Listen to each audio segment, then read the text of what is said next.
ఈ వీడియోలో చూపిస్తున్నది తీరు బండ మీద వేసిన చిన్నపాటి స్లాబ్, మొత్తం కాంక్రీట్ అయితే కాదు. ఇది ఇనుప తీర్లు బండల మీద వేసిన చిప్స్, అంటే కాంక్రీట్ అంటే 20 mm అయితే ఎక్కడా వాడలేదు. ఇక్కడ ఈ స్లాబ్ మందం 3 అంగుళాలకు మించి లేదు. దానికి 8 mm రాడ్స్ వేశారు, కానీ కవరింగ్ పెట్టలేదు.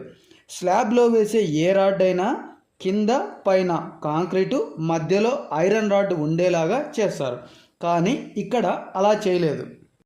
ఈ రాడ్స్ అన్నీ తుప్పు పట్టడానికి కారణం స్లాబ్లోకి వర్షం వచ్చిన ప్రతిసారి లోపలికి నీళ్లు దిగుతున్నాయి, కానీ ఆ నీళ్లు లోపలికి దిగినా వెంటనే గుర్తించలేం.